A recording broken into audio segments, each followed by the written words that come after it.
So as you can see, I worked at Microsoft for 13 years because my PowerPoint's really like Microsoft. It's boring. It takes a long time to get that out of your system like a tapeworm, you know. So anyway, I'm a geographer. I do culturalization work. I've been working in the industry for about 25 years, 13 of which was Microsoft. The rest was consulting. A lot of people know me because I was the executive director of the International Game Developers Association for 5 years, which I departed that position last year. I'm also the executive director of Take This, which focuses on mental health in the game industry, both on the developer side as well as on the consumer side. So today I'm going to take a very high-level look at the notion of inclusion.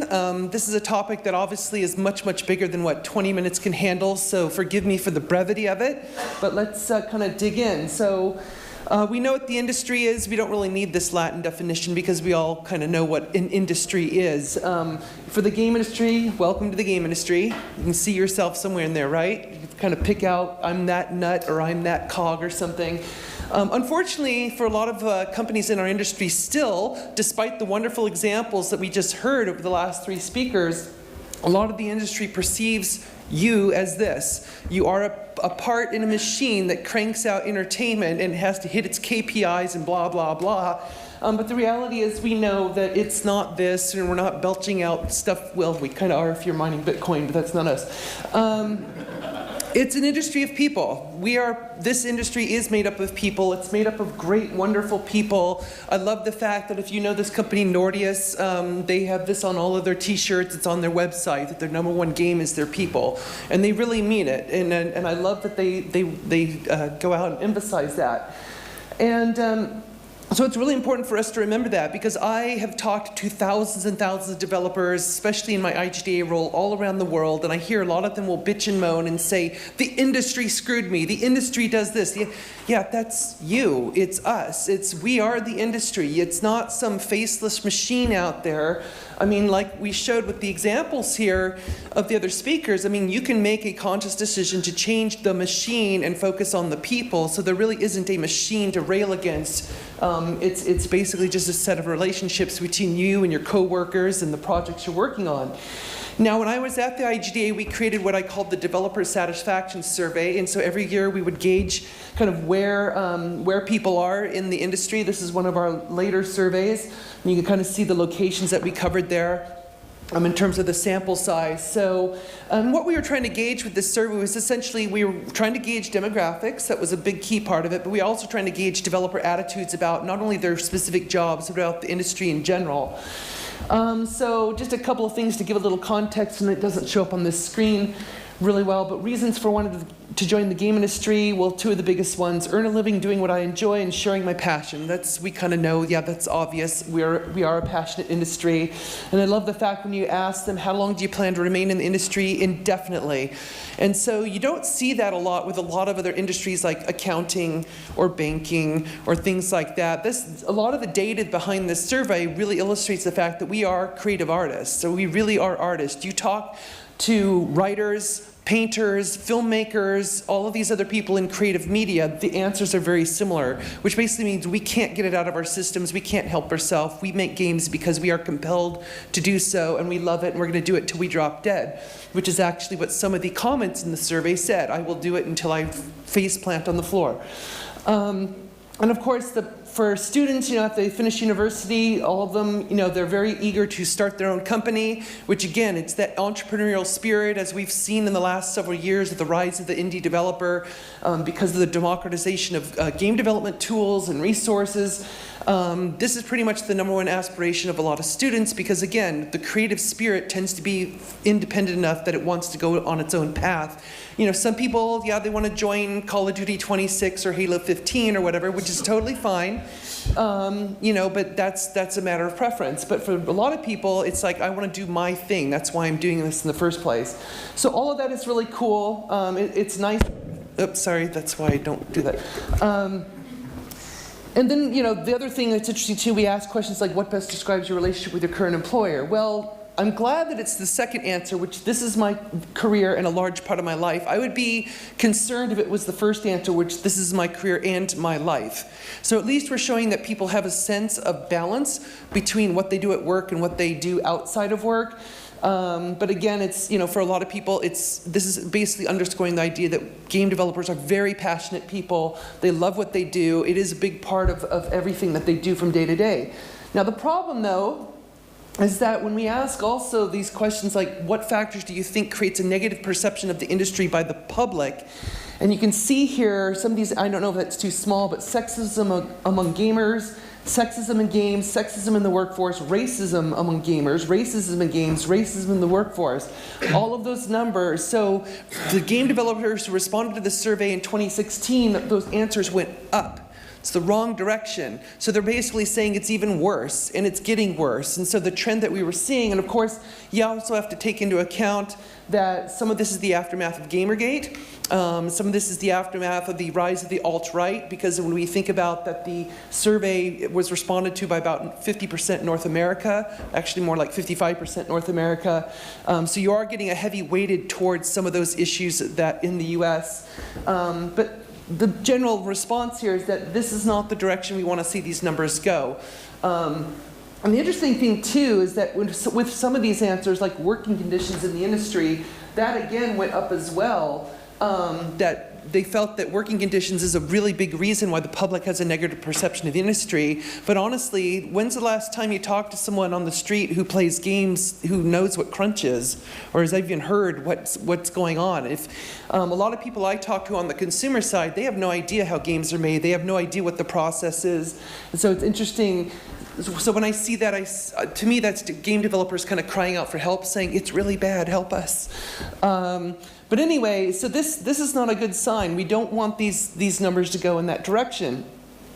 Now what's interesting though, when we ask game developers, how important is diversity in the workplace? And this means just general workplace anywhere. So this is great. So they felt the importance. So these are people who answered very important or somewhat important, went up 15% in 1 year. That's great. So they feel this is important. Diversity in the game industry, 14% increase in 1 year. That's also great. Diversity in game content also went up. So this is fantastic to see. So the attitudes across the survey, and if you think back to the demographics, this is not just women or people of color answering this. The demographics who make, the people who primarily took the survey were white males. So this is not just a view shared by the few, this is a view shared by the majority that this is a really important thing. So great, we have the right direction in terms of the internal attitude of developers. They believe in diversity, they think it's important both in the games and in the workplace, so good. Now we also have to remember though that there are layers of diversity, and some of the previous speakers kind of touched on this a bit. There's a lot of different layers to diversity that we have to remind ourselves of. So, gender gets a lot of attention, ethnicity to some degree as well. I mean, we get a lot of focus on gender in the industry, but the other thing, there's people of color who are also massively underrepresented in this industry, even worse than the gender issue. Then also we have ageism as well. Ageism is a rampant issue in this industry that, in my opinion, is like this close behind the sexism issue. Yeah, that's like a millimeter or less. It's a massive issue. I mean, I can tell you story after story after story of people who are incredibly experienced in this industry, 20, 30 years of experience, and they cannot find a job to save their life. Why? Because their hair's gray, or they have wrinkles, or some other issue, or they can't learn this technology because they've been around, in the technology field for 30 years. How could they possibly learn something new? It's like, I don't know, maybe because they created it. So, but there's a lot of different dimensions to diversity we have to keep in mind, because it's very important to think about that. Of course, gender diversity, here's how it kind of evens out across the game industry as we measured it. Some of these stats are a little bit outdated at this point, but generally a lot of the surveys that I've seen is anywhere from 15 to 20% in the game industry, depending on the country. So we usually say about 20% women in the industry, so like the 28% that was at Rovio, that is good, that's great, it's far above average.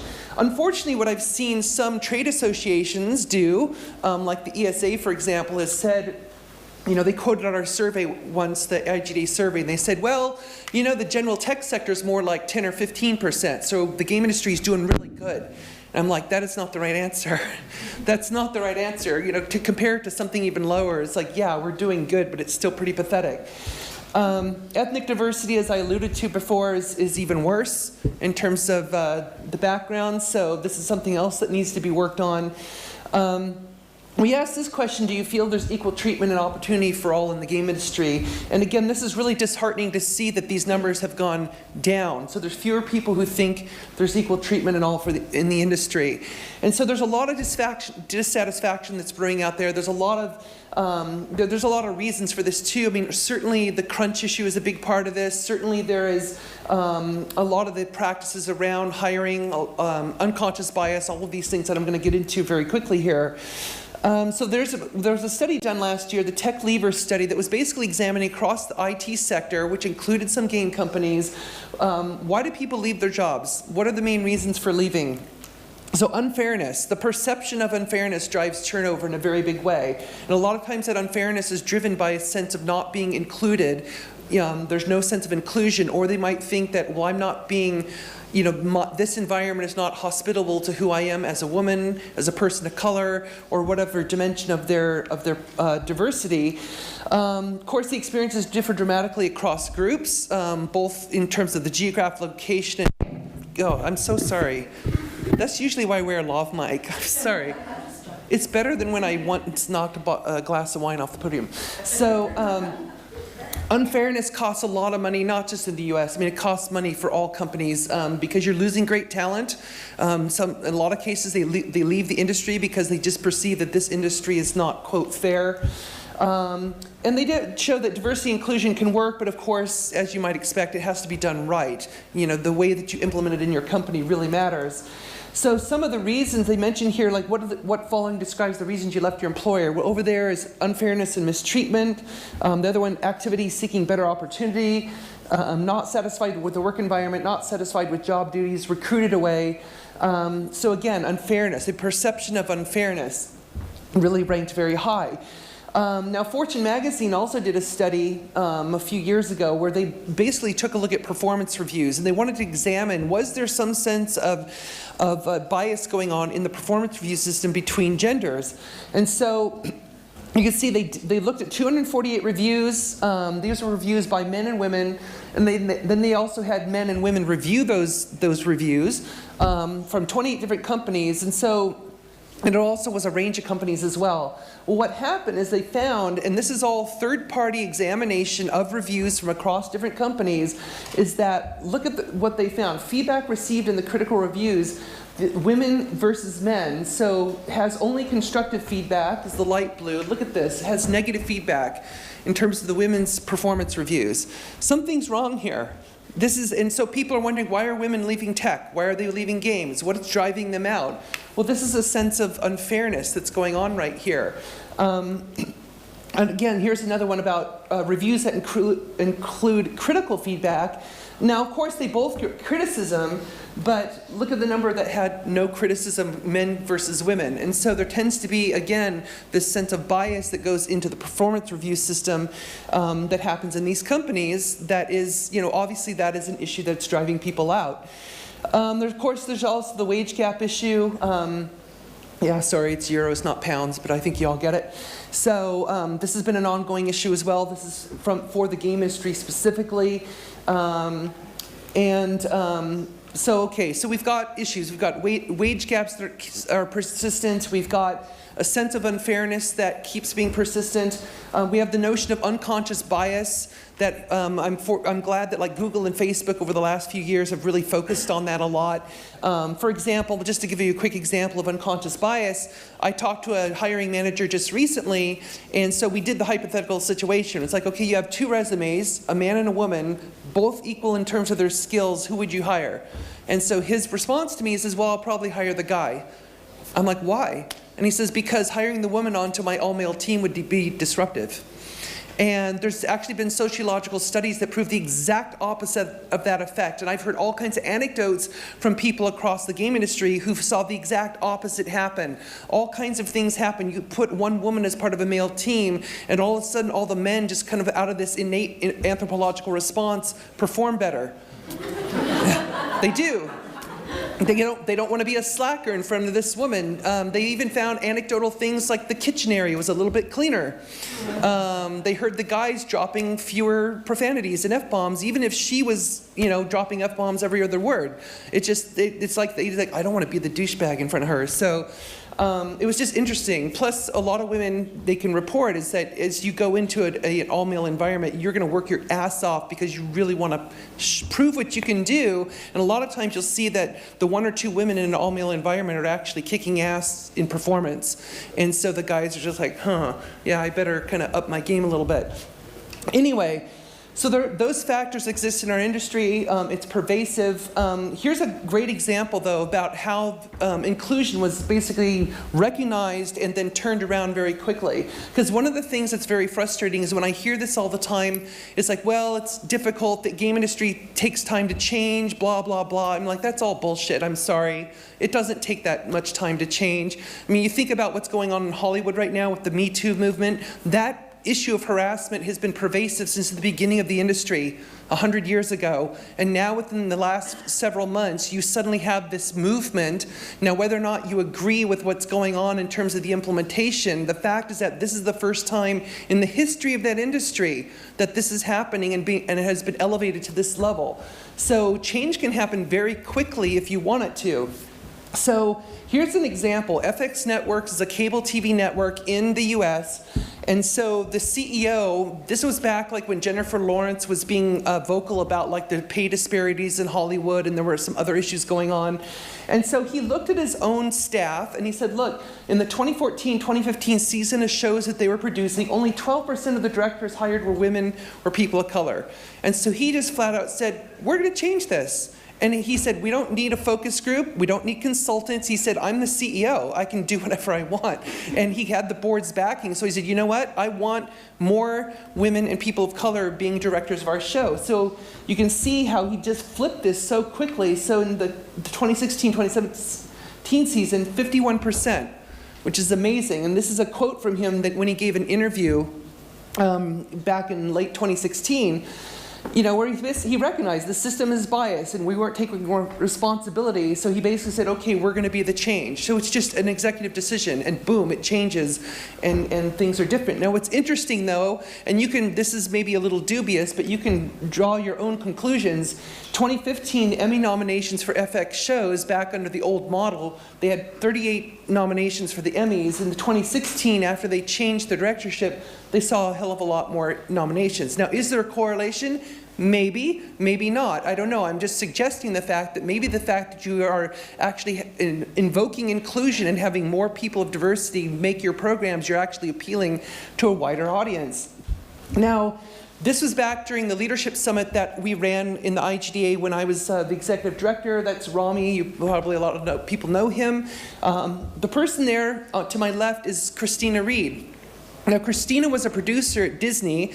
She was a producer on Big Hero 6, as well as the two shorts called Paperman and Feast. So for those 3 projects, she won 3 Oscars. Not bad. And this is a quote from her when she gave a keynote at that conference. And this is, she illustrated to me exactly what inclusion is all about. She basically did not talk anything about diversity, about the numbers, about quotas, any of that stuff. What she talked about is this, the act of making everyone feel welcome. Along with their uncomfortable ideas, unorthodox strategies, unruly matters. When you make people feel welcome and valued, they engage and give you their biggest and boldest ideas. And so what she did is describe the creative process for those 3 programs that she worked on. What they would do is when they would have like the dailies from the footage that the artists were making, they'd get everyone in the room, and not just the core creative team, not just the artists, not just the writers. They would get every single person in the building, the security guards, the catering people, the cleaning people, every single person in that building, they would invite into the room, and they basically laid out a policy saying everyone's voice is equal here. Nobody's going to be judged for anything you say. So they would show the footage, and they would invite people to say, what do you think? What do you see? Does anyone have an idea? Is there something wrong? Is there something we can do better? And she said they would get this avalanche of ideas coming at them from all kinds of people of color, people of gender. It doesn't matter. They don't care who the person is, but they just absorbed. They basically threw like the widest possible creative net they could. And so then the job of the core creative team was to sift through all those ideas and see what one of those ideas or few of those ideas best serve the creative vision of the project. And that's how they made, she attributes that very process to how they achieved the highest accolades in her industry. And that's pretty awesome. It's pretty amazing to see. And I've seen this work in the game industry quite a bit. Like I said, I do culturalization work in this industry. My job is to focus on basically helping game developers avoid political and cultural issues in their games, but also avoid things like the use of stereotypes and allegories and all that kind of stuff. And I have noticed there are teams that focus on the inclusion part, not necessarily on the diversity part. Like, we need to have X many women in there, we need to have X many people of color. It's more like what's serving the creative vision of the game, but also thinking about, okay, well, if you create a group in the game that's all these white dudes, it's like, well, is there any reason you can't have some of those be people of color or women? Is it going to change the story at all? Is it going to change the gameplay at all? And a lot of times the answer is no, it doesn't change it at all. And the fact is, you're going to actually open up the game's appeal to a lot of other people, because really the goal that we want to see is, because we already know that our games are played by a very diverse, wide audience out there. So really the goal is to see that those who make games better reflect those who play them. And that's really what we're striving to do. And I think every company, if they keep that in mind, it starts with the company culture. It also starts with the hiring practices. It starts with thinking about what does inclusion mean to your company as a modus operandi. It's like, this is a way of, it's a way of thinking, it's a way of working. It's not just something that you plug in, when you have to, when it's convenient. So there's a lot of things that can be done to address this. There's a lot of things that can be done internally, externally. I'm not going to read through all this because I'm out of time. But yeah, there's this, again, big topic, short time. There you go. Thank you. No, it's okay.